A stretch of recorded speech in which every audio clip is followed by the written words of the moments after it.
रहे थे गुफा। गुफा में हेडिंग कीजिएगा उदयगिरी। गुफा में हेडिंग कीजिएगा उदयगिरी।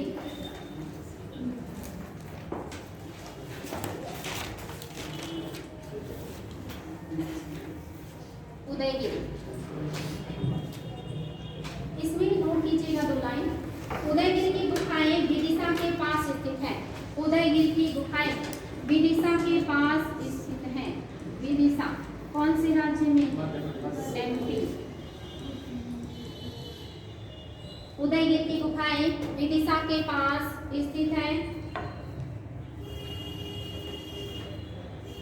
यहाँ से प्राप्त लेखों के अनुसार, यहाँ से प्राप्त लेखों के अनुसार, यहाँ से प्राप्त लेखों के अनुसार इन गुफाओं का निर्माण, मोस्ट इंपॉर्टेंट, इन गुफाओं का निर्माण चंद्रगुप्त द्वितीय और कुमारगुप्त प्रथम के समय में हुआ। इन गुफाओं का निर्माण चंद्रगुप्त द्वितीय और कुमारगुप्त के समय हुआ। चंद्रगुप्त द्वितीय जिन्हें विक्रमादित्य कहा जाता है और कुमारगुप्त के समय हुआ। यहाँ कुल 20 गुफाएं हैं। उदयगिरी में टोटल 20 गुफाएं हैं। यहाँ कुल 20 गुफाएं हैं। और ये कौन धर्म से संबंधित है? पहले बता चुकी हूँ, बताइए। भागवत धर्म, उसको ब्राह्मण भी कहते हैं, देखना, भागवत धर्म के या ब्राह्मण संप्रदाय भी कह सकते हैं। नेक्स्ट, बाघ की गुफाएं, एडिट कीजिएगा, बाघ की गुफाएं। बाघ की, हाँ सब ब्राह्मण, जैसे अजंता की सारी, कोई बात नहीं बेटी, अभी आते रहेंगे सब लोग, टाइम वेस्ट नहीं करना है। तो ये बात समझ में आया। उदयगिरी की गुफाएं विदिशा एमपी में है। टोटल 20 गुफाएं हैं और सबके सब भागवत धर्म के लिए, ब्राह्मण धर्म के या हिंदू धर्म के लिए उनको समर्पित है। दूसरी बात कर रहे हैं हम किसकी? बाघ की गुफाओं की। और ये भी कौन से राज्य में है? एमपी में है। बाघ नदी के किनारे बाघ गांव के पास है, इसीलिए इसका नाम क्या है? बाघ की गुफाएं हैं। ठीक है, तो नोट कर लीजिएगा, बाघ की गुफाएं, हेडिंग कीजिएगा बाघ की गुफाएं। तो ये नहीं लिख पाऊंगी, बाघ नदी के किनारे बाघ गांव के पास, बस इतना जान लीजिए। बाघ की गुफाएं कहाँ है? एमपी में है। और ये किसको समर्पित है? बौद्धों को। बाघ की गुफाएं कहाँ है? एमपी। किसको समर्पित है? बौद्ध। मोस्ट इंपॉर्टेंट, इसकी जो गुफा संख्या 4 है, इसको रंग महल कहा जाता है। ये क्वेश्चन कई बार आया है। बाघ की गुफाओं में कौन सी गुफा संख्या को रंग महल कहा जाता है? रंग महल का मतलब होता है नहीं, एक ऐसा बड़ा इलाका जहाँ पे राजा बैठते थे और उनके मनोरंजन के लिए नृत्य हुआ करता, बात समझ में? उसे कहा जाता है रंग महल, जहाँ पे राजा और उनके खास लोग बैठते थे, उनके दरबार में नृत्य करने वाले और म्यूजिक बजाने वाले लोग हुआ करते थे। ये वो जगह है, ठीक, इसे रंग महल कहा गया। इतना है, याद रखिएगा, इम्पोर्टेंट है। और ये कब आई प्रकाश में? एक लाइन भी नोट कीजिएगा, सन 1907 1908 में ये गुफाएं प्रकाश में, 1907-08 में ये गुफाएं प्रकाश में आई। 1907-08 में ये गुफाएं प्रकाश में आई, यानी कि ढूंढा गया, बहुत लेट में इनको ढूंढा गया है। बाघ गुफा में 9 गुफाएं हैं, याद रखिएगा। इसमें टोटल कितनी गुफाएं हैं? 9। संख्या भी पूछ सकता है। बाघ गुफा में 9 गुफाएं हैं, 9 गुफाएं हैं। नेक्स्ट हेडिंग अजंता की गुफाएं। नेक्स्ट हेडिंग अजंता की गुफाएं।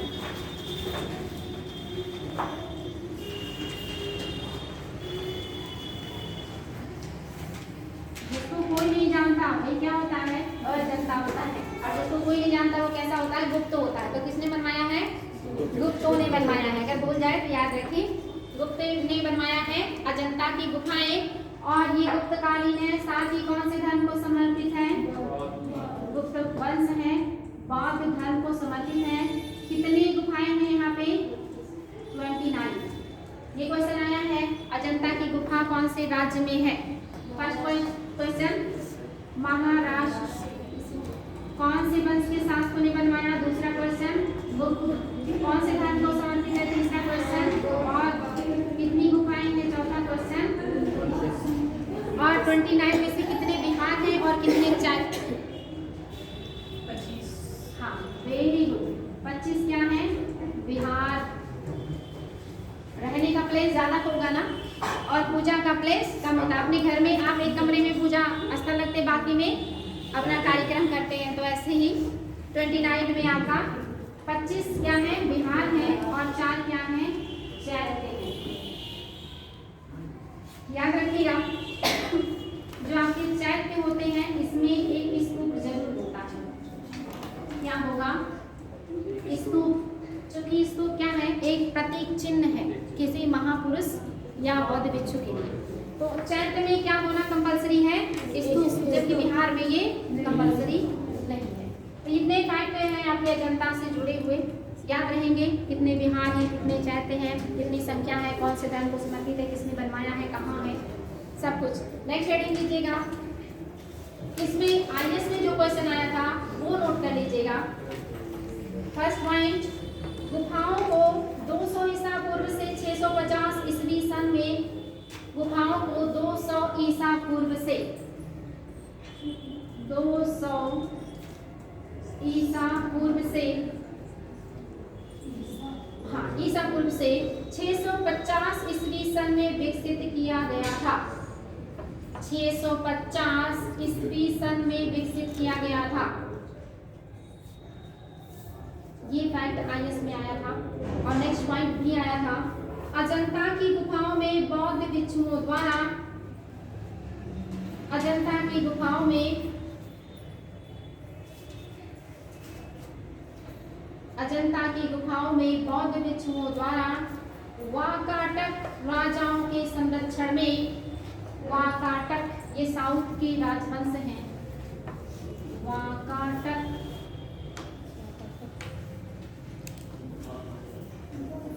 बौद्ध भिक्षुओं द्वारा वाकाटक राजाओं के संरक्षण में बेमिसाल पेंटिंग की गई है। वाकाटक राजवंशों के संरक्षण में बेमिसाल, मतलब ऐसे पेंटिंग जिसका कोई मिसाल नहीं है, बेमिसाल पेंटिंग की गई है।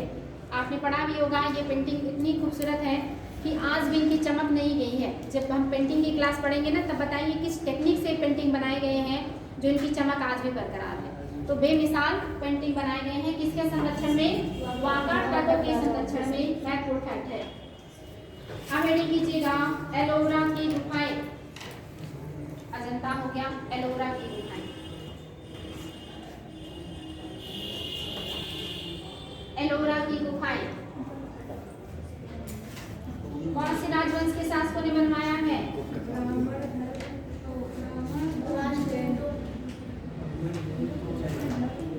और राष्ट्रकूटों ने बनाया। और हाँ, सही बता रहे बेटे, एक फैक्ट ये आपने बताया कि राष्ट्रकूटों ने बनवाया। दूसरा फैक्ट, 3 धर्म को समर्पित है ये। कौन कौन सा? ब्राह्मण, जैन। पहले बताइए कितनी गुफाएं हैं यहाँ? टोटल कितनी गुफाएं हैं? ना 34। इसमें ना एलोरा बताइए 34 कितनी गुफाएं हैं? 34। और ये 3 धर्म को समर्पित है। कितनी गुफाएं ब्राह्मणों को समर्पित है? 17 ब्राह्मणों को समर्पित है। और आपके जो 12 किसको समर्पित हैं? बौद्ध। और बचे कितने? 5 किसको समर्पित हैं? जैन। तो टोटल 34 गुफाएं, 17 ब्राह्मणों को, 12 बौद्धों को और 5 जैनियों को समर्पित है। कौन से राज्य में है?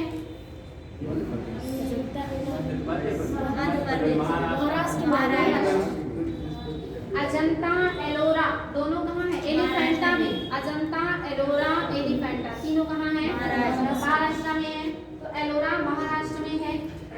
गुप्त शासकों का बड़ा योगदान है। 3 धर्म को समर्पित है। 34 गुफाएं हैं। कितनी गुफाएं कौन से धर्म को समर्पित है, ये फैक्ट भी याद रखिएगा।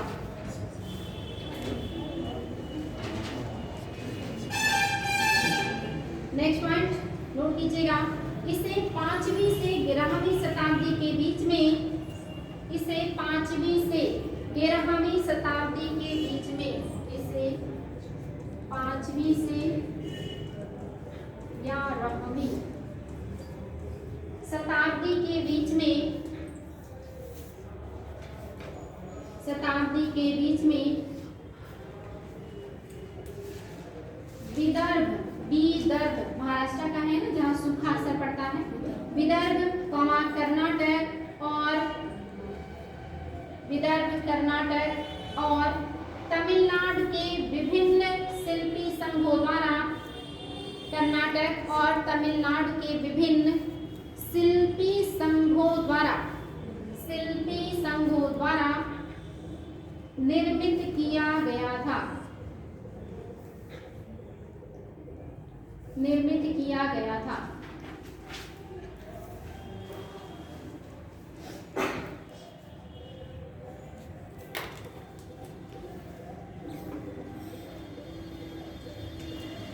हेडिंग कीजिएगा गुप्तकालीन कला का महत्व। गुप्तकालीन ये खत्म हो गया बेटी। आपका एलिफेंटा भी है। एलिफेंटा कौन से धर्म को समर्पित है, ऐसे बता दीजिए मोटा मोटा। एलिफेंटा कौन से राज्य में, वो तो अभी मैंने बता दिया, महाराष्ट्र में ही है। कौन से वंश के राजाओं ने संरक्षण दिया है, राष्ट्रकूटों ने ही संरक्षण दिया है। कौन से धर्म को समर्पित है, हिंदू धर्म। और कुछ गुफाएं इसमें बौद्धों के लिए भी है। कुछ गुफाएं ज्यादातर किसके लिए है, हिंदुओं के लिए है, ठीक ना, और बाकी कुछ बौद्धों के लिए है। और ये कहाँ पे, महाराष्ट्र में है ये भी। और यहाँ पे एक एलिफेंट की आकृति मिली थी, इसीलिए इसको क्या कहा जाता है, एलिफेंटा कहा जाता है, ठीक ना। और ये मुंबई से शहर से दूर समुद्र में एक टापू पर पाया गया है, लेकिन ये है कहाँ, महाराष्ट्र में। हेडिंग किया आप लोगों ने गुप्तकालीन कला का महत्व। इसमें पहला पॉइंट लिखिएगा, इसने स्थापत्य की नागर शैली की आधारभूत संरचना विकसित की। इसने स्थापत्य की नागर शैली की आधारभूत संरचना विकसित की। इसने स्थापत्य के नागर शैली की आधारभूत संरचना विकसित की।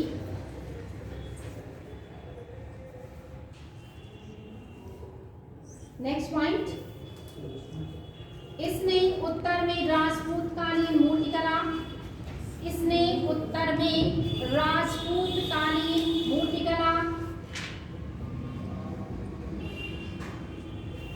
तथा दक्षिण में पल्लवकालीन मूर्तिकला, तथा दक्षिण में पल्लवकालीन मूर्तिकला, दक्षिण में पल्लवकालीन, ये सब राजवंश है, आपने इतिहास में पढ़ा होगा। पल्लवकालीन मूर्तिकला एवं चित्रकला को प्रेरणा प्रदान किया, एवं चित्रकला को प्रेरणा प्रदान किया। गुप्तकालीन अजंता चित्रकला ने, गुप्तकालीन अजंता चित्रकला ने, अजंता चित्रकला ने भारतीय चित्रकला के स्वरूप को, गुप्तकालीन अजंता चित्रकला ने भारतीय चित्रकला के स्वरूप को प्रचुरता से प्रभावित किया।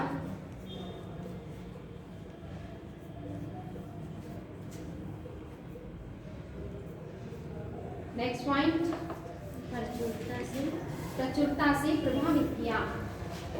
नेक्स्ट पॉइंट, इसने केवल भारतीय कला को ही नहीं, इसने केवल भारतीय कला को ही नहीं बल्कि दक्षिण पूर्वी एशिया, बल्कि दक्षिण पूर्वी एशिया, दक्षिण पूर्वी एशिया तथा मध्य एशिया के क्षेत्र में, तथा मध्य एशिया के क्षेत्र में मूर्तिकला एवं चित्रकला पर भी, मध्य एशिया के क्षेत्र में मूर्तिकला तथा चित्रकला पर भी अपना प्रभाव डाला, अपना प्रभाव डाला।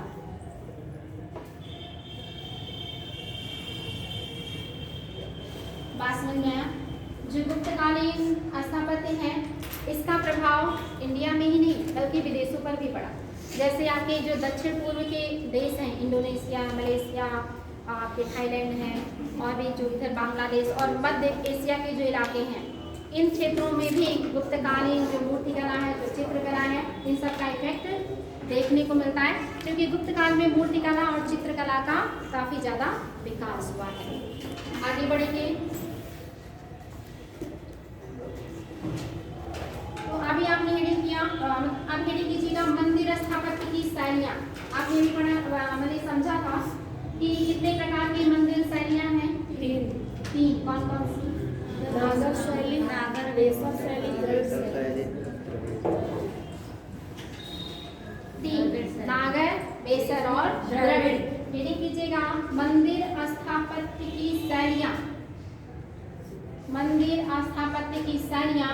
और इन तीनों में सबसे पहले हेडिंग कीजिएगा नागर शैली। नॉर्थ में कौन सी शैली है? नागर, नागर शैली है। नॉर्थ यानी उत्तर में है नागर शैली। और ये शैली को किसने संरक्षण दिया है?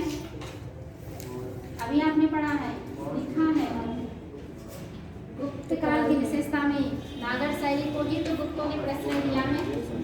ठीक है, नागर शैली नोट कीजिएगा। इसमें गुप्त साम्राज्य के अंत में नागर शैली की आधारशिला निर्मित हुई। गुप्त काल के अंत में नागर शैली की आधारशिला निर्मित हुई। आधारशिला निर्मित हुई, जबकि इसका वास्तविक विकास हाईलाइट कर लीजिएगा, राजपूत काल में देखा गया। जबकि इसका वास्तविक विकास राजपूत काल में देखा गया। वास्तविक विकास राजपूत काल में देखा गया। मोस्ट इंपॉर्टेंट फैक्ट लिखने जा रहे हैं आप।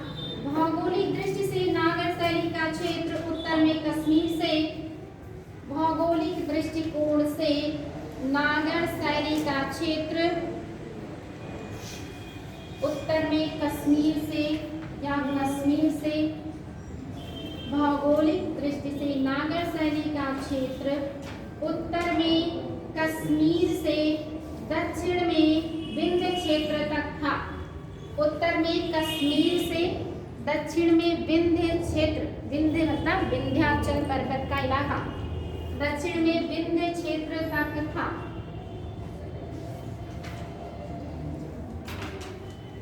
तथा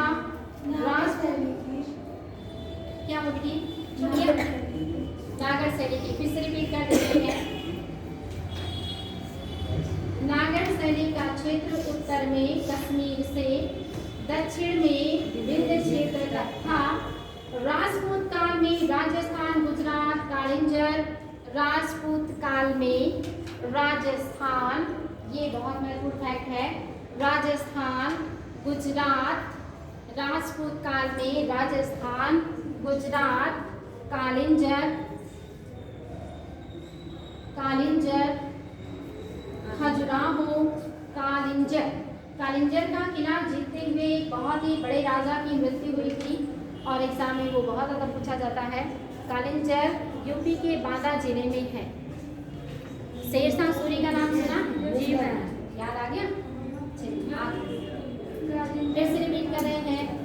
राजपूत काल में राजस्थान, गुजरात, कालिंजर, खजुराहो, उड़ीसा, आदि मंदिर निर्माण के खजुराहो उड़ीसा आदि मंदिर निर्माण के महत्वपूर्ण केंद्र थे।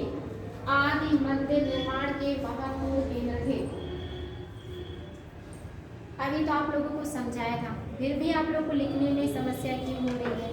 अभी मैंने आपको समझाया था कि नागर शैली उत्तर भारत में डेवलप हुआ, हिमालय से लेकर के विंध्य क्षेत्र के क्षेत्रों में इसका विकास हुआ। अब अगर विंध्य क्षेत्र को ले रहे हैं तो आपका एमपी भी आएगा, उड़ीसा भी आएगा, गुजरात भी आएगा, राजस्थान भी आएगा, यूपी भी आएगा, बिहार भी आएगा, पंजाब, हरियाणा सब आ जाएंगे। फिर भी आप लोगों को क्यों दिक्कत हो रही है? ये क्वेश्चन आया है कि कौन कौन से क्षेत्रों में नागर शैली के मंदिर देखने को मिलते हैं। तो ये रटने वाला नहीं है, दिमाग को खोल के पढ़िए। मैप दिमाग में ऐसे दिखना चाहिए कि यहाँ से यहाँ तक का इलाका सब नागर शैली का, इसमें चाहे जो राज्य आ जाए। ठीक, वो तो मैं आपकी रिविजन के लिए नोट करा रही हूँ, नहीं तो मैं समझा के ही छोड़ देना चाह रही थी। नहीं, लिखवाना पड़ेगा। बात समझ में आया? अगर पूछ ले कि उड़ीसा का कोणार्क मंदिर कौन से शैली में बना है? नागर शैली। रटने की जरूरत है क्या? खजुराहो के मंदिर या मध्य प्रदेश के कंदरिया कास्यू मंदिर या लचना कुठार का पार्वती का मंदिर कौन सी शैली में बना है? नागर शैली में बना है। यहाँ से गुजरात का मोढेरा मंदिर नागर शैली का बना, या राजस्थान में माउंट आबू में बना हुआ जैन दिलवाड़ा मंदिर नागर शैली में बना। पंजाब का कोई ले ले, यूपी का कोई ले ले, दशावतार ले ले, देवगढ़ का मंदिर ले ले, सब क्या है? देवगढ़ का दशावतार या कानपुर का भीतर गांव का मंदिर सब नागर शैली में। तो अभी रटना नहीं है, हाँ, लेकिन आपको ये फैक्ट याद करने पड़ेंगे कि कौन कौन से मंदिर कौन से राज्य में है। राज्य समझ में आ गया तो शैली समझ में आ जाएगी। ठीक ना, आगे बढ़े। तो आपने लिखा इन क्षेत्रों में, लेकिन आपने देखा कि गुप्त काल के लास्ट में शैली का विकास हुआ और बढ़ा किस काल में? राजपूत काल। राजपूत काल में इसका क्षेत्र विस्तार ज्यादा हो गया है। ठीक, विशेषता, नागर शैली की विशेषता, विशेषता हेडिंग कीजिएगा, नोट कीजिएगा इसमें।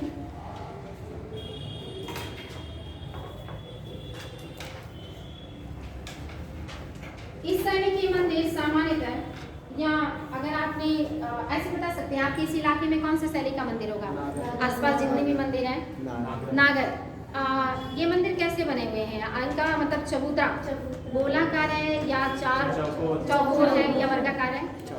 चौकोर होगा या वर्गाकार होगा? आप अपने यहाँ जो भी मंदिर देखेंगे सब चौकोर या वर्गाकार में होंगे। तो नागर शैली की एक विशेषता ये हो गई, यहाँ के मंदिर ऊंचे चबूतरे पे होंगे। किसी भी मंदिर में जाते होंगे तो आपको सीढ़ियाँ चढ़ के जाना पड़ता होगा, यानी कि वो चबूतरे पे बने होंगे। तो नागर शैली की पहली विशेषता ऊंचे चबूतरे पे होगा। दूसरा, वो या तो चार कोण का होगा या तो वर्गाकार या वर्गाकार या आयताकार या वर्गाकार होगा। यहाँ पे एक मेन मंदिर होगा और आसपास छोटे मंदिर भी होंगे जिसे पंचायतन कहते हैं। ये भी किसकी विशेषता है? नागर शैली की। नागर शैली में जो मंदिर होता है इसके जो छत होते हैं वो सपाट होते हैं। मोस्टली आपको कैसा मिलेगा? सपाट।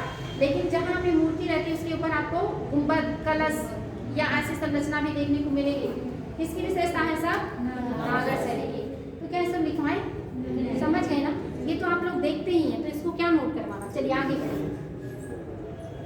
नेक्स्ट हेडिंग कीजिएगा, बेसर शैली। बेसर शैली एक क्वेश्चन आता है, कंदरिया महादेव का मंदिर कहाँ है? कंदरिया महादेव का मंदिर कहाँ है? मध्य प्रदेश के खजुराहो में बहुत सारे मंदिर हैं, उसमें एक मंदिर है कंदरिया महादेव का मंदिर जो बहुत ज्यादा पूछा जाता है। या नागर शैली के कुछ मंदिरों के उदाहरण बताते हैं आपको। देवगढ़ का दशावतार मंदिर। देवगढ़ का दशावतार मंदिर वर्तमान में यूपी के कौन से जिले में है? झांसी। और एक मंदिर है आपके गुप्त काल में, देखिए मंदिर पत्थर के भी बने हैं और ईंट के भी बने हैं। ये सब फैक्ट भी आप नोट करवाओगे तो बहुत समय लगेगा। हालांकि क्वेश्चन पूछा गया है कि गुप्त काल में ईंट से बने हुए मंदिर कौन से हैं। तो एक तो आपका भीतर गांव का मंदिर है जो कानपुर में है, और एक सिरपुर का मंदिर है। ये दो मंदिर बहुत ज़्यादा पूछा जाता है जो ईंट से बना है गुप्त काल। एक तो है आपका भीतर गांव का मंदिर, भीतर गांव, और एक है सिरपुर का मंदिर। सिरपुर का मंदिर, ये दोनों किससे बने हुए हैं? ईंट से। ईंट से बने हैं। इंपॉर्टेंट है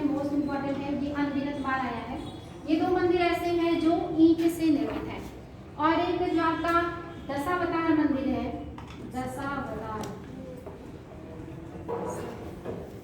ये आपका पंचायतन शैली का बहुत ही बढ़िया उदाहरण है। पंचायतन शैली को सुखनासिका शैली भी कहते हैं। आईएएस के शब्द हैं ये, सुखनासिका, ये याद रखिएगा। ये आईएएस में ऐसे शब्द पूछे गए हैं। सुखनासिका क्या है, पंचायतन शैली क्या है, इसका बढ़िया उदाहरण आप किसे देना चाहेंगे? दशावतार का मंदिर। ये सब कौन से काल के मंदिर है? गुप्त काल के मंदिर है। ईंट से निर्मित गुप्तकालीन मंदिर, इंदरगांव काउंसिलपुर का मंदिर। और मैंने अभी पूछा आपसे कंदरिया का मंदिर, ये कहाँ है? खजुराहो। आपने पढ़ा होगा खजुराहो में बहुत सारे मंदिर है ना। कौन से वंश के शासकों ने बनवाया था खजुराहो के मंदिरों को? ये भी पूछा गया, नेट में भी पूछा गया है, अन्य पीसेस वगैरह में भी पूछा गया है। खजुराहो के मंदिर कौन से वंश के शासकों ने बनवाए हैं? कौन से वंशों के राजाओं की राजधानी थी? राजधानी मोस्टली राजा लोग इस पर काफी ध्यान देते हैं। चंदेल, चालुक्य 3 थे, मान्यखेत के, बादामी के और एक आपके गुजरात के हैं। यहाँ मध्य प्रदेश में चालुक्य वंश ने शासन नहीं किया। हिस्ट्री में नहीं पढ़ा आप लोगों ने, भूल रहे हैं आप लोग। यहाँ पे चंदेल वंश के शासकों ने शासन किया है। चंदेल वंश में भी बहुत सारे राजा हुए हैं। तो खजुराहो के मंदिरों का निर्माण किसने किया है? चंदेल वंश के शासकों ने, और ये उनकी राजधानी हुआ करती थी। यहाँ पे बहुत सारे मंदिर हैं। और इस मंदिर की एक विशेषता क्या है? इस मंदिर की एक विशेषता बताएंगे जो मोस्टली बहुत ज़्यादा पूछा गया है एग्जाम में।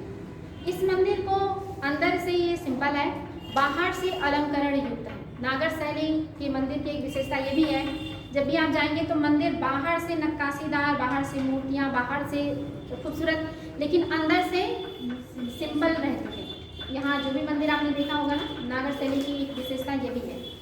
तो जो आपके खजुराहो के मंदिर है वो अंदर से तो सिंपल है, लेकिन बाहर से उनकी दीवारों पे कुछ बना है, उकेरा, जो काफी चर्चाओं में रहता है और आप सभी को पता होगा। कामुक प्रतिमाएं, ये बहुत ज्यादा क्वेश्चन पूछा जाता है कि कौन सा मंदिर है जो कामुक प्रतिमाओं के लिए फेमस है? तो कौन सा है? खजुराहो का मंदिर। तो ये अपना एक महत्वपूर्ण फैक्ट इससे जुड़ा है जो बहुत ज़्यादा पूछा जाता है। और इसको किसने बनवाया है? चंदेल ने।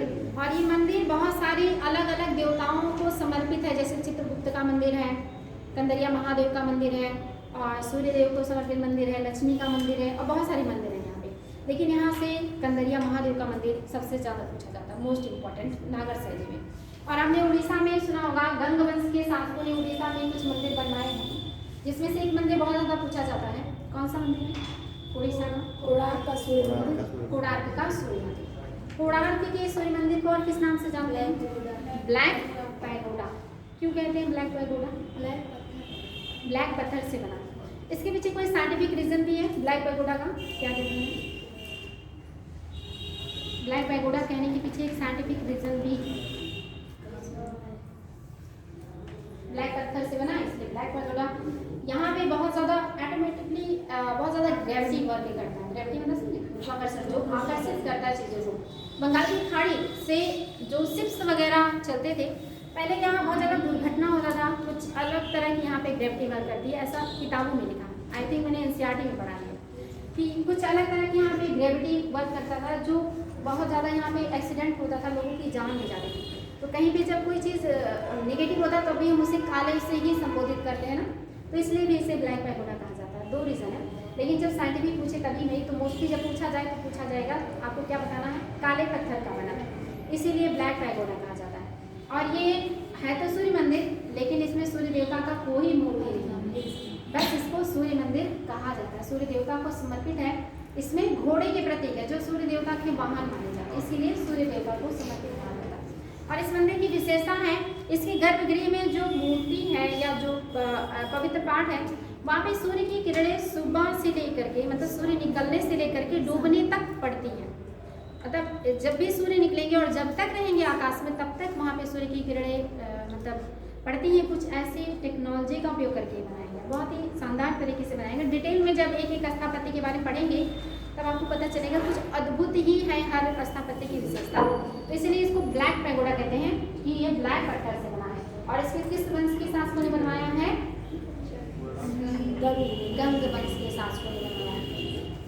सबका नाम भी पूछा गया। अब ये सब रटने का आप लोग की जिम्मेदारी है। अब आप लोग देखिएगा कौन से राज्य में किस वंश के शासक ने बनवाया है और कौन कौन से मंदिर, बहुत सारे मंदिर हैं यहाँ पे।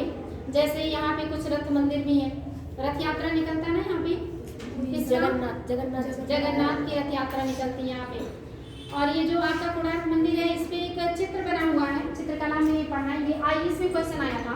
कोणार्क मंदिर की दीवार पर सालभंजिका चित्र किस चीज को दर्शाता है? सालभंजिका क्या है? तो सालभंजिका का मतलब कुछ और भी होता है और फिगर में कुछ और भी दिखाया गया है। सालभंजिका का मतलब होता है कि एक महिला, ऐसी महिला जिसके मतलब स्पर्श से या जिसके देख रेख से पेड़ पौधों में फूल पत्तियां फल जल्दी आ जाएं और वो अच्छे से फूलने लगे, फलने लगे, तो उसको कहते हैं सालभंजिका।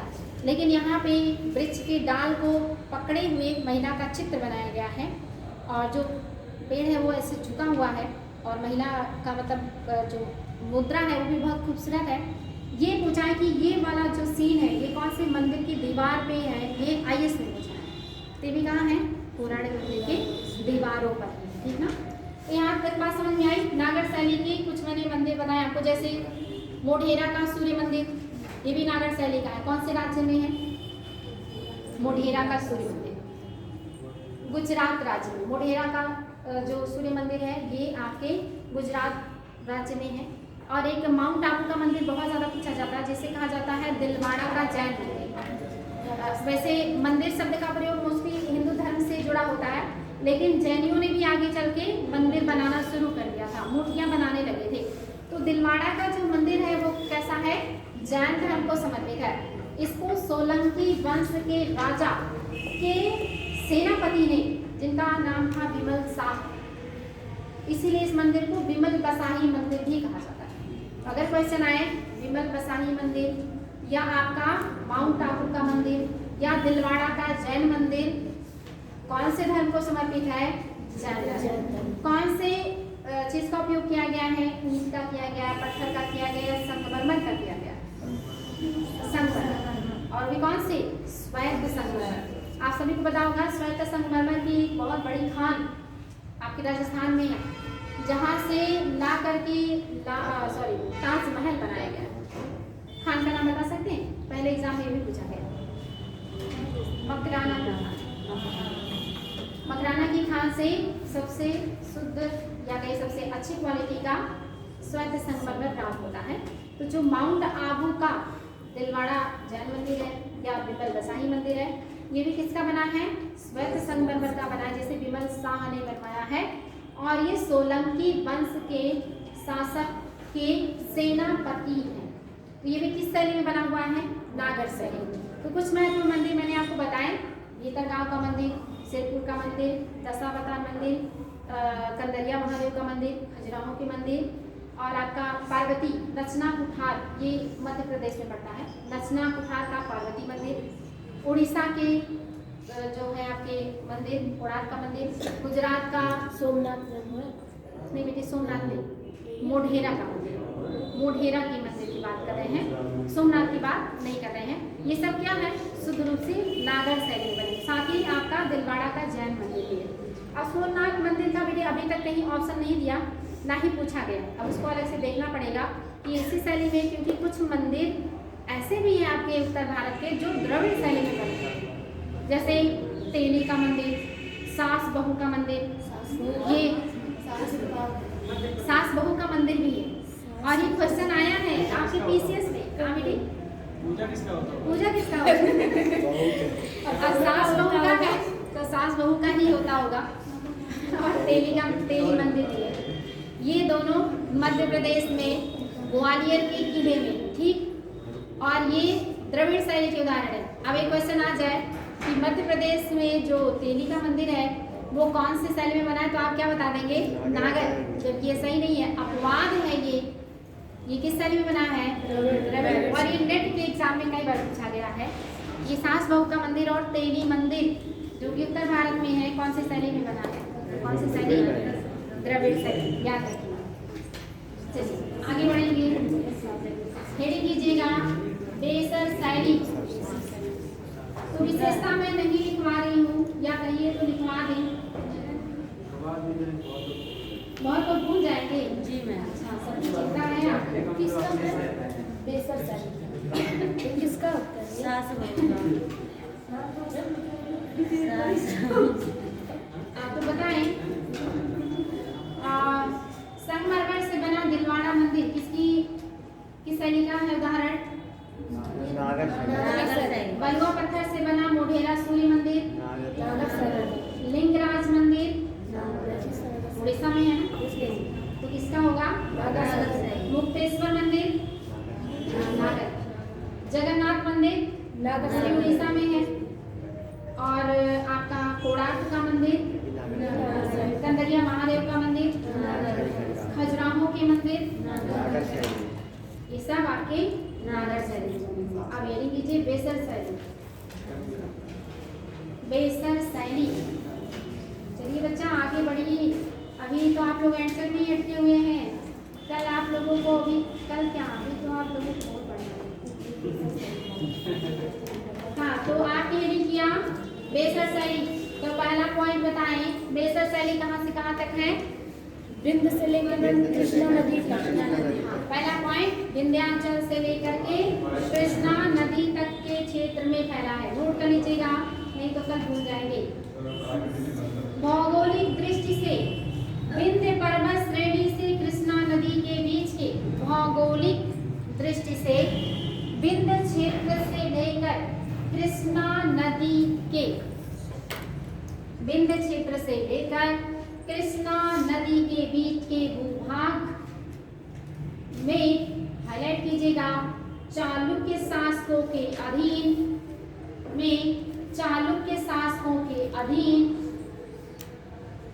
बेसर शैली की आधारभूत संरचना।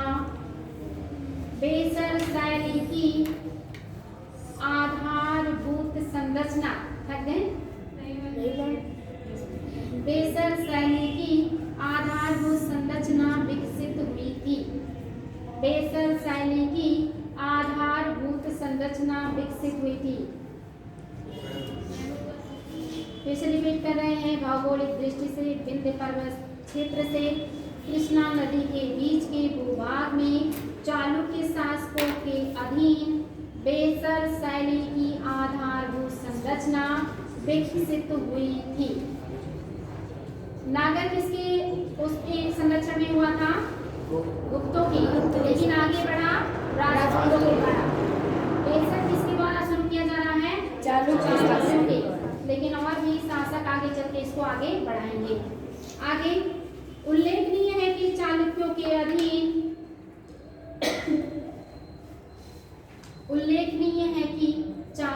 के अधीन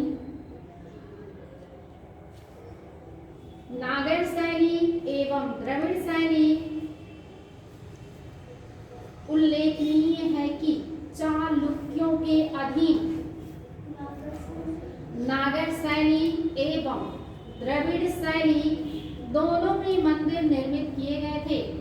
नागर शैली एवं द्रविड़ शैली दोनों में ही मंदिर निर्मित किए गए थे।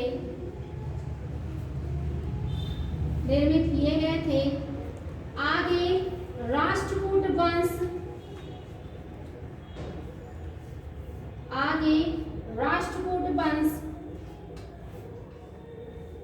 उत्तरवर्ती चालुक्य वंश, उत्तरवर्ती मतलब बाद के, उत्तरवर्ती चालुक्य वंश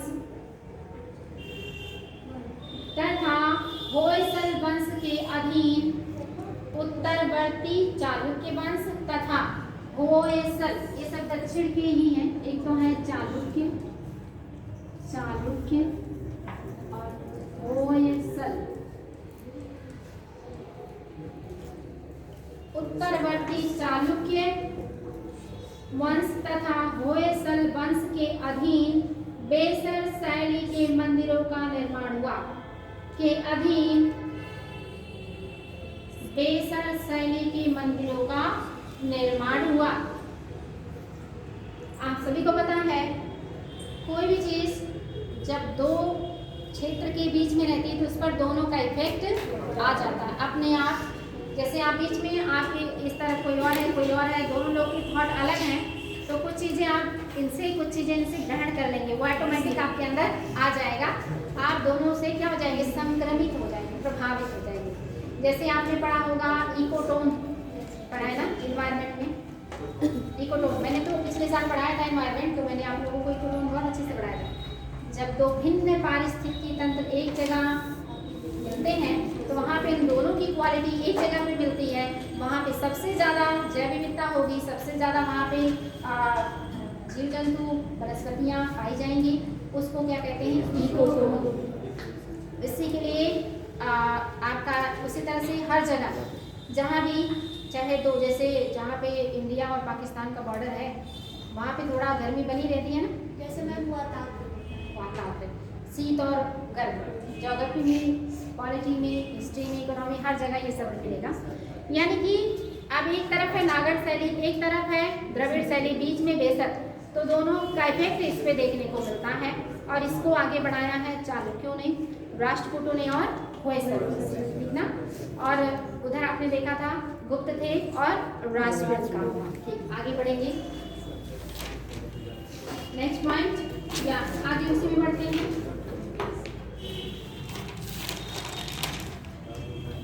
बेसर शैली के मंदिर मूलतः,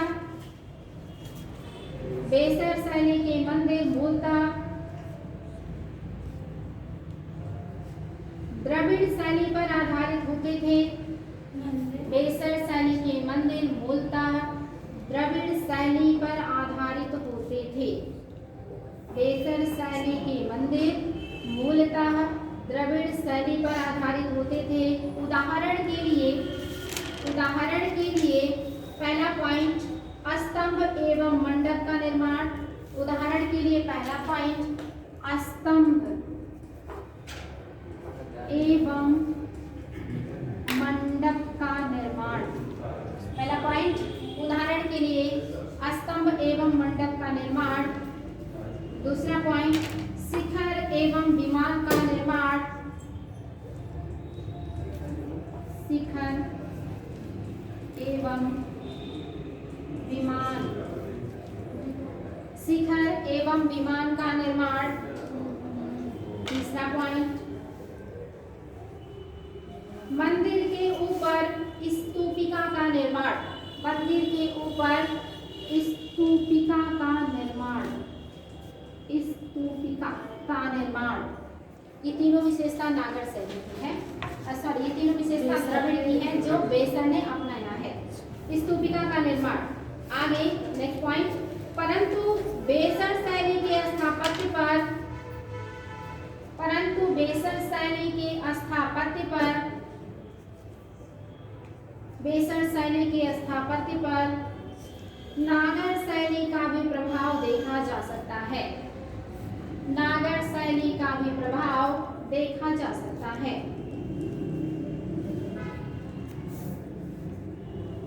उदाहरण के लिए ये नागर शैली की विशेषता है जो बेसर में देखने को मिलेगा। उदाहरण के लिए पहला पॉइंट, छत विहीन प्रदक्षिणा पथ। आप यहाँ नागर शैली के मंदिर में जाते हैं, जब परिक्रमा करते हैं तो क्या उस ऊपर छत रहता है जहाँ बोलते नहीं, छत विहीन कैसा होता है, प्रदक्षिणा पथ होता है। लेकिन अगर आप दक्षिण में चले जाएंगे द्रविड़ शैली के मंदिरों में तो वहाँ पे प्रदक्षिणा पथ के ऊपर छत होता है। सब क्या होता है, आपके मंदिर पूरे के पूरे प्रांगण ही छत के अंदर होता है। बात समझ में आ गया? तो ये नागर शैली की विशेषता है जो बेसर में पाई जाती है। पहला पॉइंट, छत विहीन प्रदक्षिणा पथ। दूसरा पॉइंट, नागर शैली के ही मॉडल पर, नागर शैली के ही मॉडल पर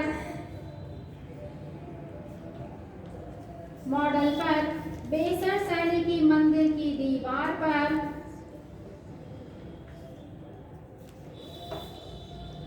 बेसर शैली के मंदिर की दीवार पर रथ का नियोजन किया जाना। बेसर शैली के मंदिर की दीवार पर रथ का नियोजन किया जाना।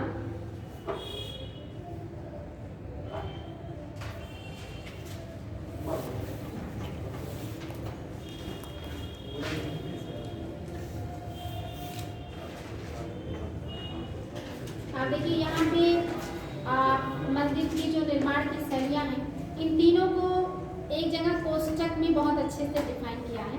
जैसे दिया है कि जो नागर शैली है ये 7वीं से लेकर के 13वीं शताब्दी तक डेवलप हुआ। 7वीं से लेकर के 13वीं शताब्दी तक ये उत्तर भारत की शैली है जो हिमालय से लेकर के विंध्याचल है। और यह बंगाल के पाल वंश, सेन वंश, इन्होंने भी इनको संरक्षण दिया है। उड़ीसा के सोमवंश, चेदी वंश, गंग वंश, ये नोट करवा दो क्या? नोट करना चाहेंगे या रहने दें कि नागर शैली को किस किस वंश ने दिया है संरक्षण? एक लाइन नोट कर लीजिएगा, ये महत्वपूर्ण है। नागर शैली से संबद्ध शासक या वंश, नागर शैली से संबंधित शासक व वंश,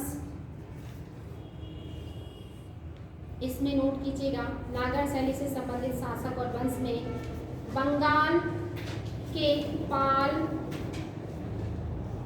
सेन, पाल, बंगाल के पाल, सेन वंश, बंगाल के पाल और सेन वंश, उड़ीसा के सोम, चेदी, गंग, उड़ीसा के हैं सोम,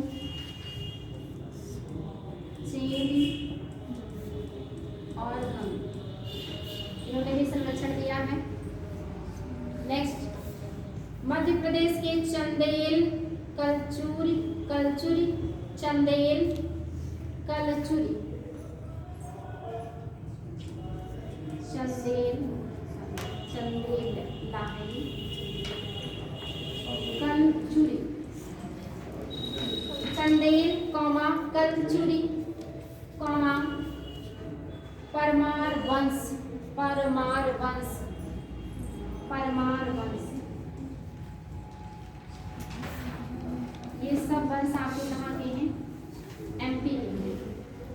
नेक्स्ट पॉइंट उसी में, उत्तर भारत के प्रतिहार, प्रतिहार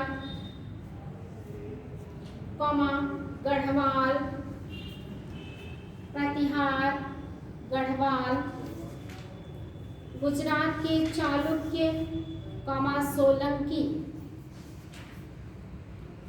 गुजरात के चालुक्य कौमा सोलंकी, चालुक्य कौमा सोलंकी, ये गुजरात के हैं।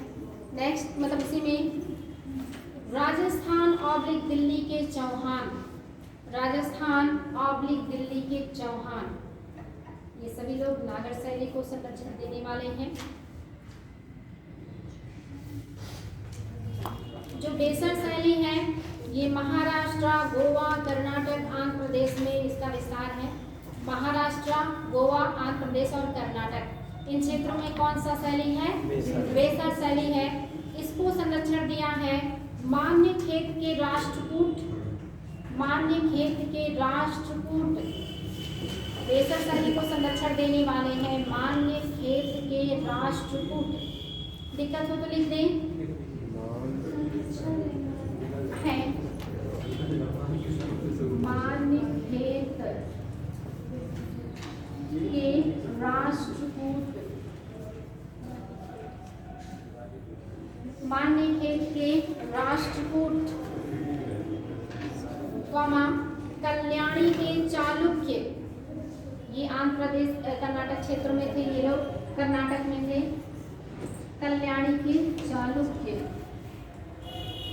कल्याणी के चालुक्य, इन्होंने भी संरक्षण दिया है। देवगिर के यादव, देवगिर के यादव, देवगिर के यादव, देवगिर के ही आक्रमण किया था ना अलाउद्दीन खिलजी ने, और वहां से बहुत सारा धन संपत्ति प्राप्त किया। देवगिर के यादव, कौमा वारंगल के काकतीय, काकतीय वंश की एक महारानी थी विद्या, नहीं बेटे वो कश्मीर की, वारंगल की काकतीय,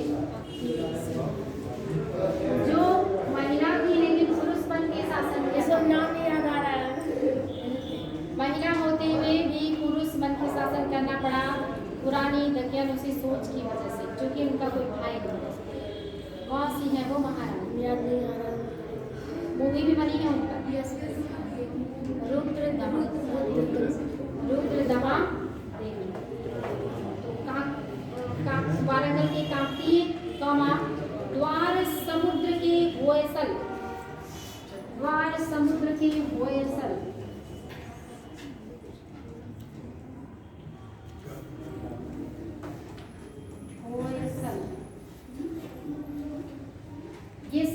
ये सब लोगों ने किसको संरक्षण दिया है?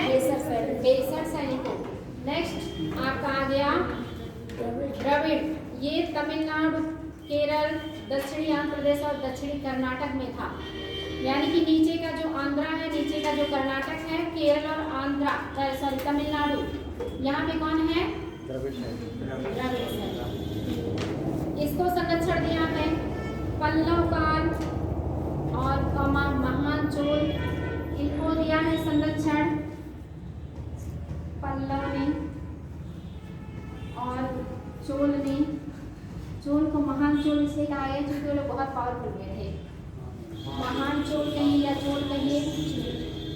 और पांडे भी हैं, पांडे राज्य भी था पांडे। इसके अलावा है विजयनगर के नायक, विजयनगर के नायक वंश। ये सभी लोग किसको संरक्षण देने वाले हैं? द्रविड़। विजयनगर व नायक। विजयनगर में आपने देखा ना 4 राजवंशों ने शासन किया था। कौन कौन से क्रम आया है? बहुत बार नेट में बता सकते हैं। विजयनगर में क्रमशः 4 राजवंशों ने शासन किया था। संगम, सुलू, तुलु, अरिविलु। ये 4 वंश के शासकों ने शासन किया है विजयनगर साम्राज्य में। तो इन्होंने भी दिया है संरक्षण। और किसने दिया है? नायक। इनके पतन के बाद नायक वंश आया था, इन्होंने भी संरक्षण दिया। तो ये सब लोग किसको संरक्षण दे रहे हैं? द्रविड़। और द्रविड़ कहाँ से कहाँ तक फैला है? कृष्णा नदी से कन्याकुमारी तक फैला हुआ है। आपकी द्रविड़ मंदिर जो है सबसे ज्यादा भव्य और विशाल मंदिरों का निर्माण कौन सी शैली में हुआ है? द्रविड़ शैली में ही हुआ है। तो रीडिंग कर लीजिएगा द्रविड़ शैली।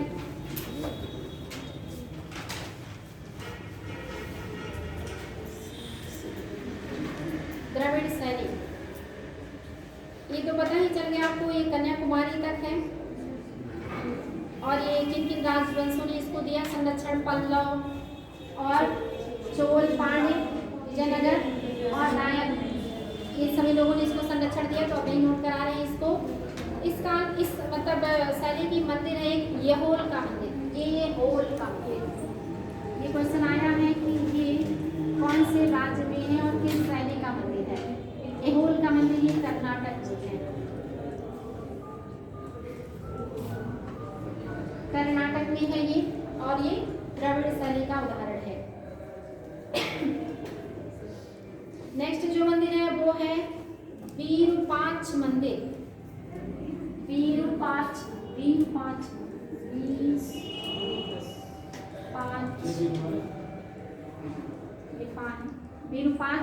मंदिर।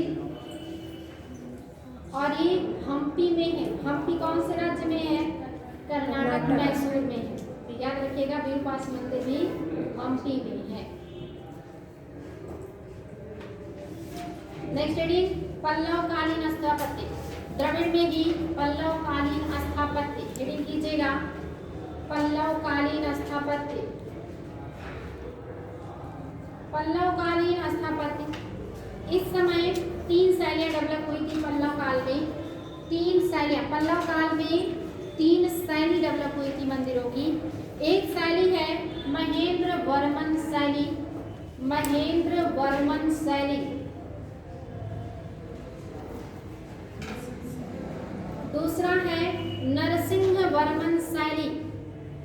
नरसिंह वर्मन शैली मोस्ट इंपॉर्टेंट, नरसिंह वर्मन शैली।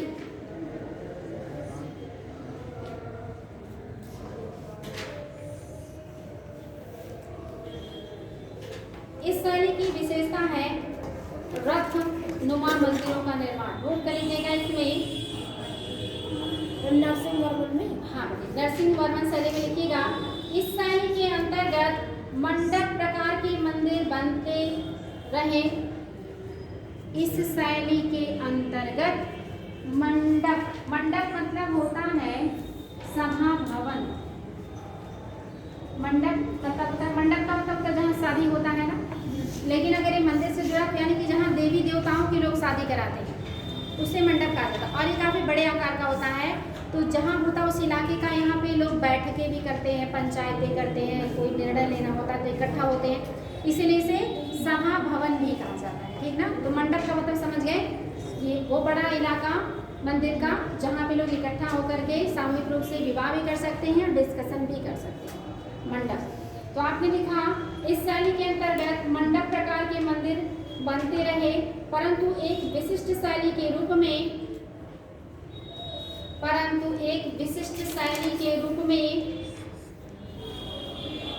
रथ शैली का भी निर्माण हुआ। परंतु एक विशिष्ट शैली के रूप में रथ शैली का भी विकास हुआ या रथ शैली का भी निर्माण हुआ। मोस्ट इंपॉर्टेंट सप्त पैगोडा के मंदिर इसके उदाहरण हैं। सप्त पैगोडा के मंदिर इसके उदाहरण हैं। सप्त मतलब क्या हुआ? 7। और पैगोडा, ब्लैक पैगोडा अभी आपने बात किया ना, यानी कि ये कैसे हैं? रथ द्वारा रथनुमा बने हुए संरचना है और साथ ही ये पत्थर के हैं, इसीलिए इसे पैगोडा कहा गया। पैगोडा मतलब जो पत्थरों से, जैसे ब्लैक पैगोडा काला पत्थर, ये एक पत्थर को काट करके एक मंदिर बनाया गया है जो रथ की संरचना जैसा है। ठीक ना। तो आपने लिखा इसी के उदाहरण है सप्त पैगोडा। ये मंदिर मोस्ट इंपॉर्टेंट, ये मंदिर महाबलीपुरम में निर्मित है। ये क्वेश्चन आया है, ये मंदिर महाबलीपुरम में स्थित है। प्लेस पूछा है। सप्त पैगोडा मंदिर कहाँ है? महाबलीपुरम में है। किस काल से या किस शासक से जुड़ा है? नरसिंहवर्मन से जुड़ा है, नरसिंहवर्मन द्वितीय। तो आपने लिखा यह मंदिर महाबलीपुरम में निर्मित है। इसके अंतर्गत 8 रथ मंदिर बनाए गए हैं। इसके अंतर्गत 8 रथ मंदिर बनाए गए हैं। मोस्ट इंपॉर्टेंट 8 रथ मंदिर बनाए गए हैं। 8 रथ मंदिर बनाए गए हैं। उदाहरण के लिए युधिष्ठिर रथ, उदाहरण के लिए पहला है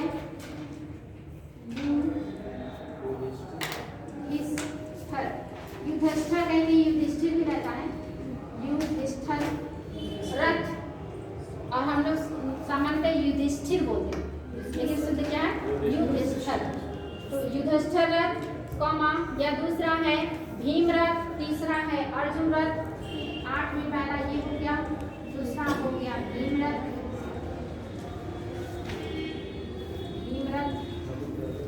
और तीसरा हो गया अर्जुन रथ, और चौथा हो गया नकुल सहदेव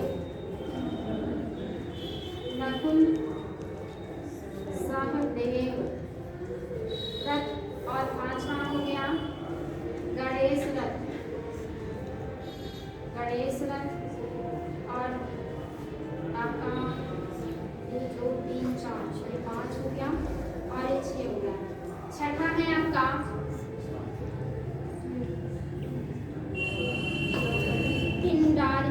पिंडारी भी देता है, कहीं पिडारी भी रहता है। पिडारी रथ या पिंडारी रथ,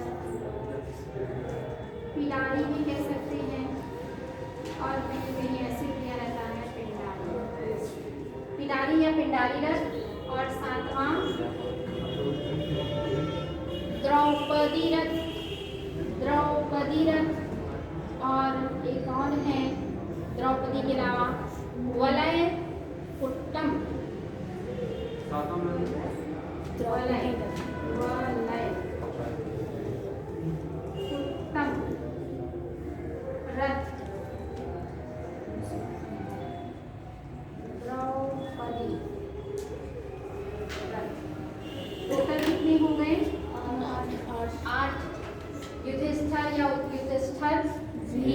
अर्जुन नकुल सहदेव, गणेश, पिंडाल या पिडाल, वलय, कुंतम और द्रौपदी। इसमें सबसे बड़ा रथ कौन सा है? ये क्वेश्चन है। सबसे बड़ा कौन है? युधिष्ठिर। युधिष्ठिर को और किस नाम से जाना जाता है? धर्मराज।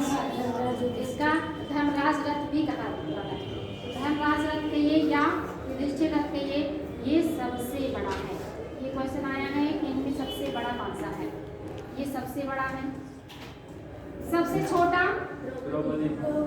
ये भी क्वेश्चन आया है कि सबसे छोटा कौन सा है? तो सबसे छोटा है द्रौपदी।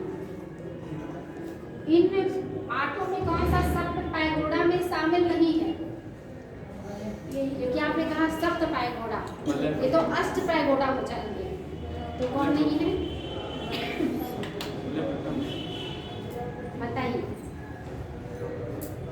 कौन सा है जो सप्त पैगोडा में शामिल नहीं है? ये भी क्वेश्चन आया है। नेट जैसे एग्जाम में आए हैं ये सब क्वेश्चन कभी किसी को पता नहीं? बेटो नाम अजीब इसलिए उनको बाहर कर दिए। बाहर किसे करेंगे? जो सबसे छोटा होगा। द्रौपदी रथ को सप्त पैगोडा में शामिल नहीं किया जाता। मोस्ट इम्पोर्टेंटली सारे फैक्ट। पहला कहाँ है? महाबलीपुरम में। कौन से शैली में बना है? नरसिंह वर्मन शैली में बना है। कौन से मतलब जो है मंदिर शैली का है? तो द्रविड़ शैली का है। कितने हैं वहाँ पे मंदिर? टोटल 8 है। सप्त पैगोडा जिसे कहा जाता है उसमें द्रौपदी रथ नहीं है। सबसे बड़ा रथ कौन सा है? युधिष्ठिर का है। सबसे छोटा कौन सा है? द्रौपदी का। ये सारे क्वेश्चन आए हुए हैं। ठीक,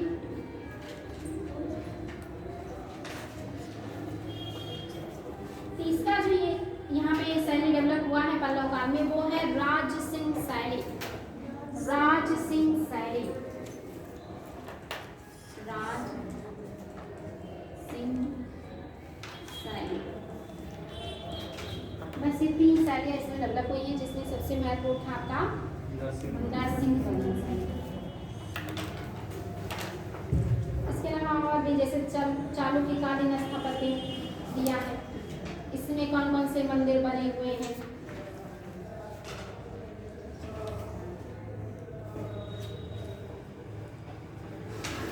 राष्ट्रकूट कालीन स्थापत्य भी दिया हुआ है।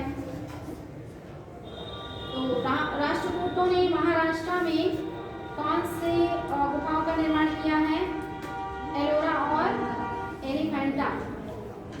आपका जो एलोरा गुफा है इसको यूनेस्को की सूची में कब शामिल किया गया है? बता सकते हैं?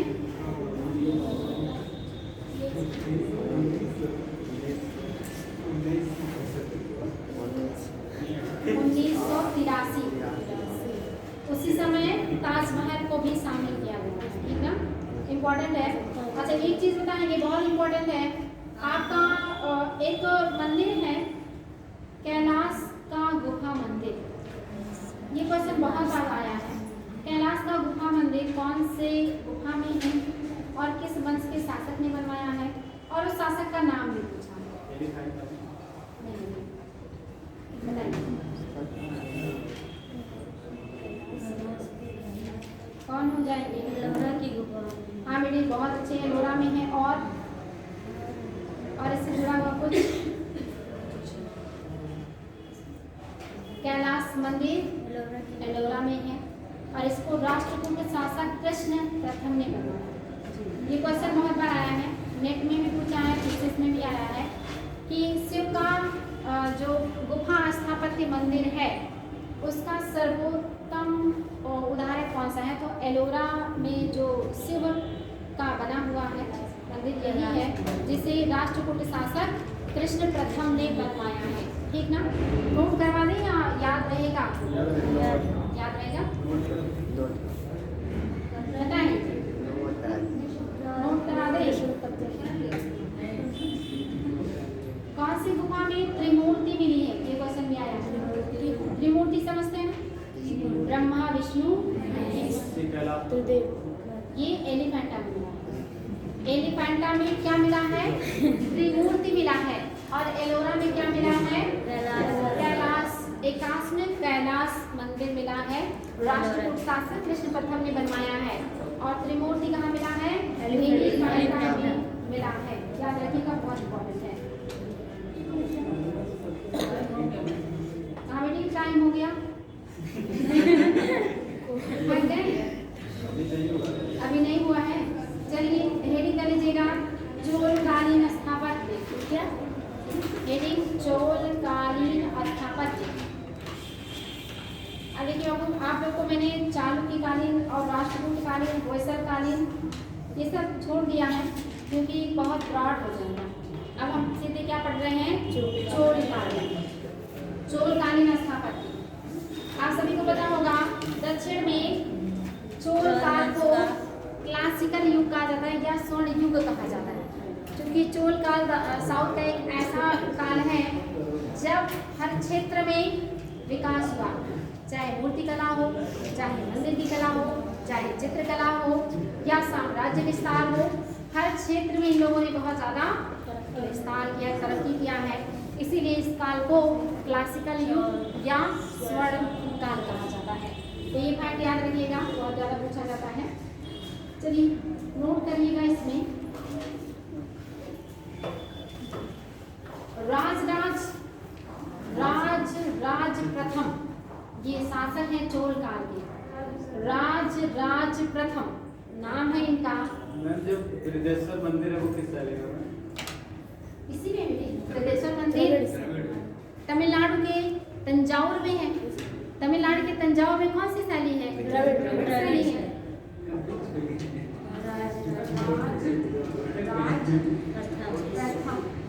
फर्स्ट। तो आपने लिखा राज तथा राजेंद्र चोल के शासन काल में,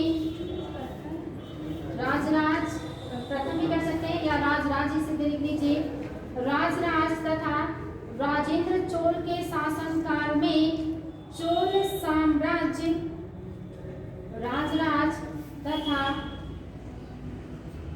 राजेंद्र चोल के शासन काल में चोल साम्राज्य चरमोत्कर्ष पर था। चोल साम्राज्य चरमोत्कर्ष पर था। चोल कलाकारों ने राक्षसों की तरह सोचा। ये जो शब्द यूज किया है राक्षस, इसका मतलब यहाँ ये नहीं है कि नेगेटिव। राक्षस का मतलब डरावना नहीं है यहाँ पे। राक्षस मतलब कि जो मानव के पावर से परे हो, जो मानव की सोच से परे हो, वो दैवीय हो जाता है या राक्षसी हो जाता है। तो यहाँ पे दैवीय ना जोड़ करके क्या शब्द जोड़ा गया? राक्षस। मतलब ऐसी सोच जो मनुष्य के बस का नहीं है, वो या तो राक्षस ही कर सकते हैं या फिर भगवान ही कर सकते हैं। तो भगवान को क्यों कष्ट दे, इसलिए राक्षसों को दे। तो यहाँ पे कह रहे हैं कि जो चोल कलाकार हैं, और कलाकारों को कब सबसे ज़्यादा काम करने का मौका मिलता है? जब राजा वैभवशाली हो, राजा के पास संपत्ति हो, तभी उनके ऊपर पैसे लुटाएगा कि जो मन करे वो लिखिए, जो मन करे वो करिए, पैसे की कोई कमी नहीं, यानी कि समृद्धि बहुत है। तो चोल काल में क्या है? समृद्धि खूब है। तो कलाकार भी कैसा सोच रहे हैं? राक्षसों की तरह। चलिए वही कह रहा है यहाँ पे, चोल काल राक्षसों की तरह सोच। चोल कलाकारों ने राक्षसों की तरह सोचा तथा जौहरियों की तरह तराशा। जौहरियों की तरह तराशा।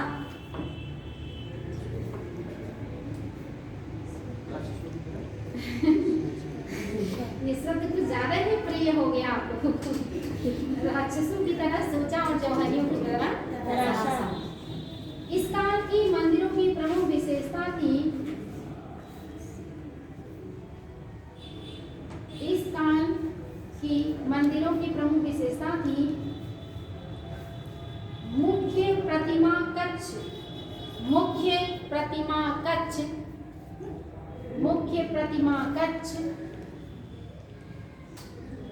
या गर्भगृह। मुख्य प्रतिमा कक्ष को गर्भगृह भी कहा जाता है।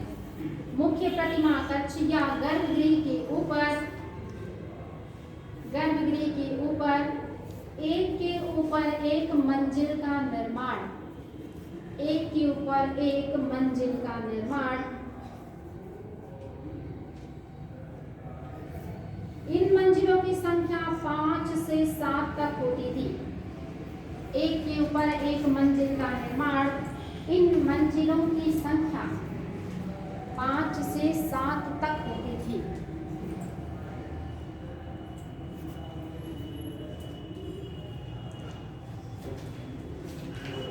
ये एक विशेष शैली में निर्मित होते थे।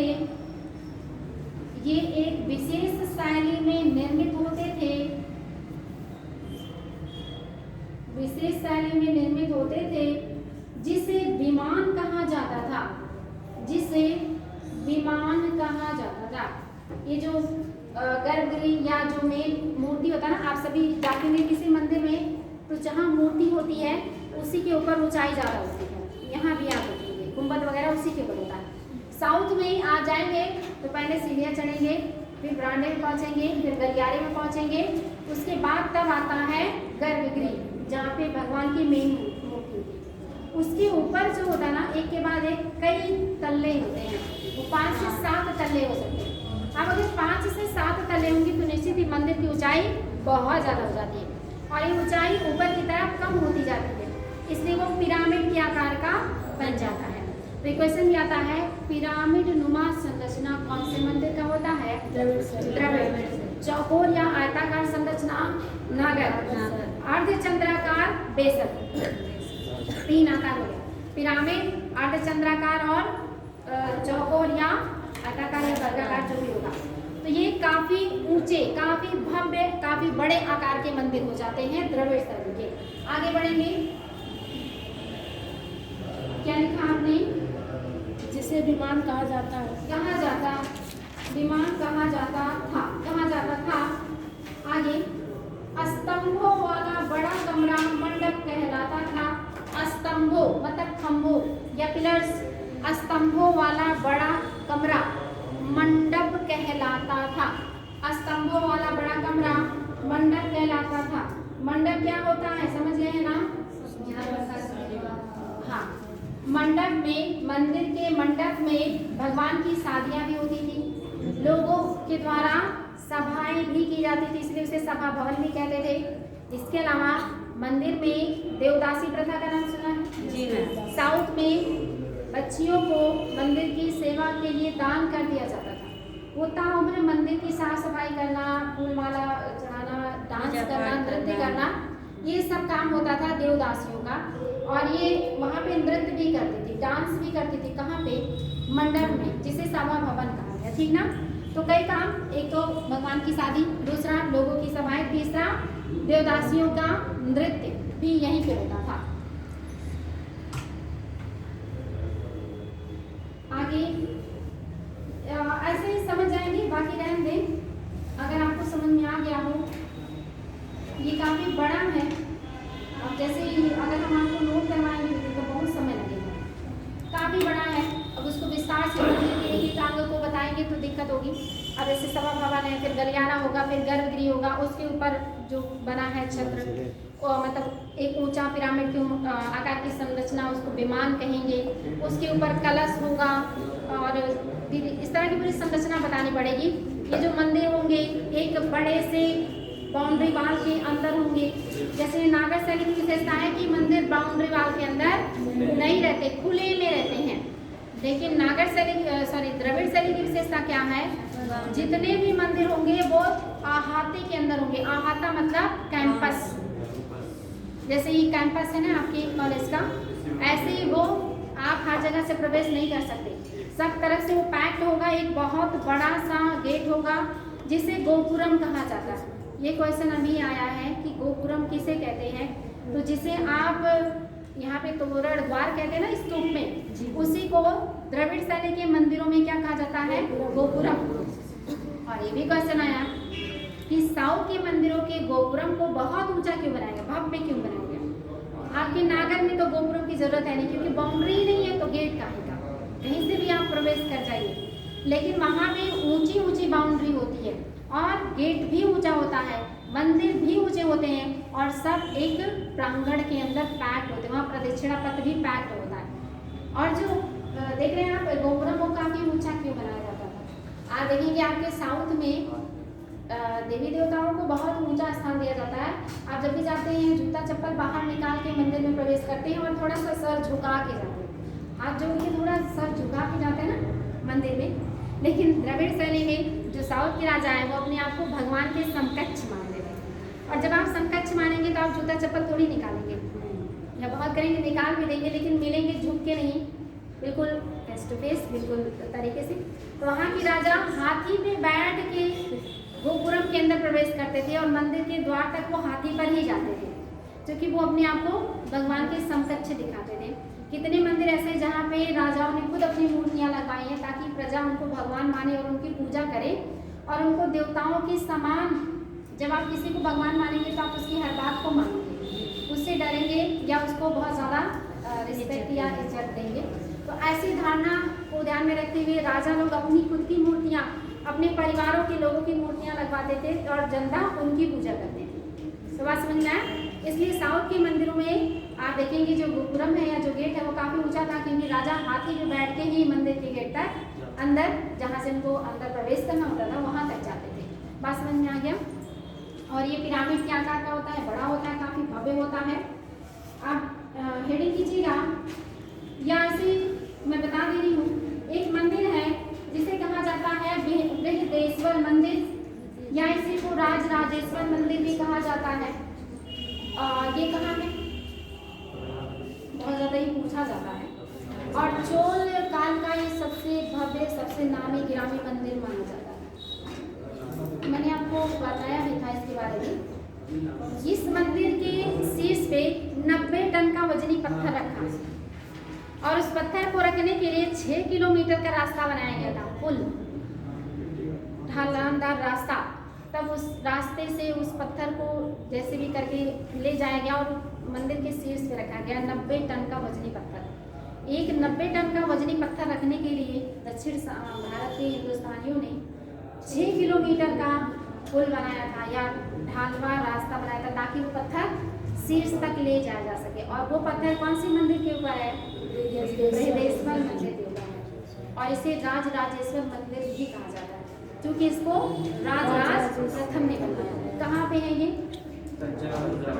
तंजावुर, तमिलनाडु के तंजावुर या तंजौर में है। और ये जो रास्ता था, इसको इस रास्ते की वजह से वहाँ पर बगल का गांव था, ये एनसीईआरटी में है। ये जो फैक्ट मैं बता रही हूँ आपको, एनसीईआरटी पढ़िएगा 6th क्लास की, उसमें एंशिएंट हिस्ट्री दिया है, उसमें बताएगा आपको कि वो कितने किलोमीटर का रास्ता था, उस रास्ते का नाम क्या था। उसी रास्ते के नाम पे एक गांव का नाम भी पड़ गया है, अभी भी है वो। और वो 90 टन का वजनी पत्थर है, वो आज भी उस मंदिर के शीर्ष पर है। और वो मंदिर कौन सा? यही बृहदेश्वर मंदिर या राजराजेश्वर मंदिर, जिसको राजराज प्रथम ने बनाया है, जो चोल काल का सबसे भव्य मंदिर है और द्रविड़ शैली का भी सबसे भव्य मंदिर है। और राजराज प्रथम के बेटे राजेंद्र प्रथम ने एक और मंदिर बनवाया था, बता सकते हैं? उन्होंने जब अपना राज्याभिषेक करवाया था तो वो गंगा से पानी लेने आए थे। गंगई कोट चोलपुरम, बिल्कुल सही, गंगई कोट चोलपुरम का मंदिर बनवाया उन्होंने और अपनी राजधानी भी बनाया था गंगई कोट चोलपुरम को, और अपनी उपाधि भी उन्होंने धारण करी थी गंगई कोट चोलपुरम, जो कि वो चोल वंश के शासक गंगा का जल लेने आए थे बंगाल तक। रास्ते में जितने राज्य मिले, सबको हराते हुए सबके मंदिरों से मूर्तियां उठा के ले गए थे और फिर अपना अभिषेक करवा करके ये मंदिर बनवाया और उस मंदिर में सभी मूर्तियों को स्थापित कराया।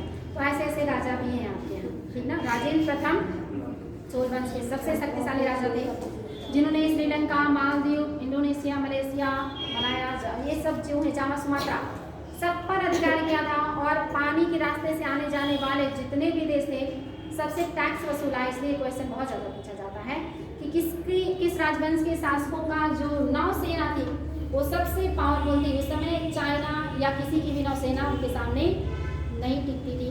ये है राजेंद्र प्रथम, बात समझ में आए?